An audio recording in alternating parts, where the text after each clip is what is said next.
Okay. Now let's talk about a different kind, altogether different kind of theory.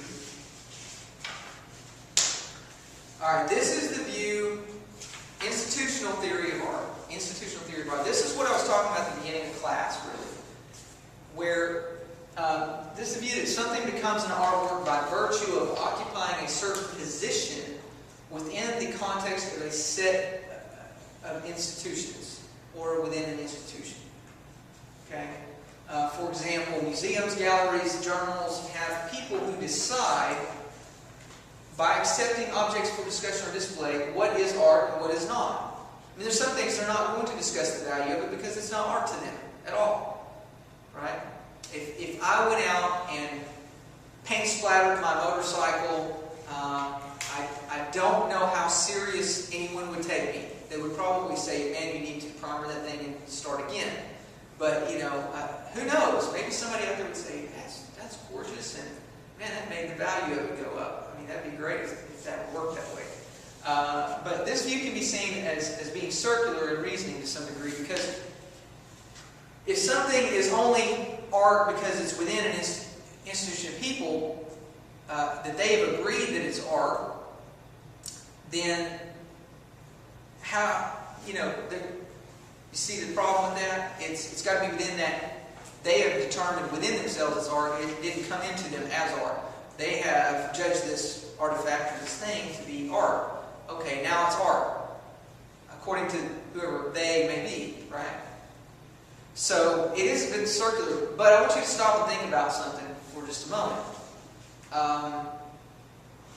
If the Mona Lisa were found in some obscure village out in the middle of nowhere, and nobody had ever seen anything or knew anything about it, and that in our culture that's just not going to happen. Everybody knows who the Mona Lisa is pretty much. I mean, I'm sure there are those rare exceptions to that. Okay, but by and large, our society knows who the Mona Lisa is. But somebody who's never experienced, they don't know anything about oil paintings, they don't know that they could be valuable, or, you know, they live in some remote village in another continent, whatever. What do you think the value to them is going to be of the Mona Lisa? I mean, this is obviously a hypothetical question, and we really can't know for sure. But we can theorize about this, can't we? What do you think that the value would be of that? Do you think it would be, I mean, they'd give up their home for it, or, you know? Really worthless. Pretty much worthless? Yeah. Cut it up. Ooh, toilet paper. Whatever, right? I mean, great. I'll have to use, you know, corn cobs this month. Probably no more than a family heirloom. Probably treat it like a family heirloom. Okay, maybe. It'd be something valuable in a sense of it's unique. They've never seen it. Wow, this is some, you know, and maybe, you know, because of the European person, wow, where do people come from that look like this? You know, I mean, they'll have eyebrows. So, you know, it could be seen as not valuable at all. It could be seen as, this is something worth keeping, but hey, I'm not going to sell my firstborn child or anything for it. Or, you know, somewhere in between. Because they're not attached to that institution that has already deemed this thing to be worth beyond billions. They're not a part of that institution. So they don't attach the values that Western European world would. They're not attaching them. Now, if they find out that people in another country will pay millions or billions even to own this thing, and they translate that in their terms and think, wow, I could be hooked up, set for life, and never have to work again, or whatever, then all of a sudden it would take on a different meaning. That's different, because the value would be then based on what they could do with the art, not based on how beautiful and wonderful this piece of work is. So that's a little different situation. Yeah, I mean, like we talked about, some of us in this room could very quickly put a price tag on that, and it would probably sell really fast. All right, to somebody that's worth a whole lot of money that, you know, appreciates these things.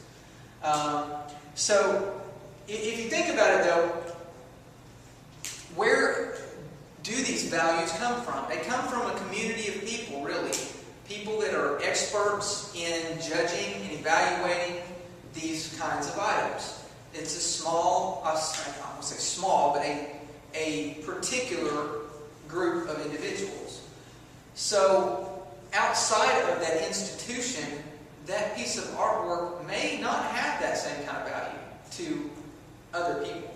Okay? In the literary world, where they judge stories and novels and things of that nature, what you read and I read, we may say, "Oh, well, okay, that was okay," and someone else says, "Oh, that's destined to be a classic." So the value of these things, when we're talking about monetary value, all right, we're talking about exchanging for money, is very much tied to a community that is, has that unique focus on value in these type of deals. So that's what the institutional theory of art picks up on, is that these values, these judgments are tied to a community of people.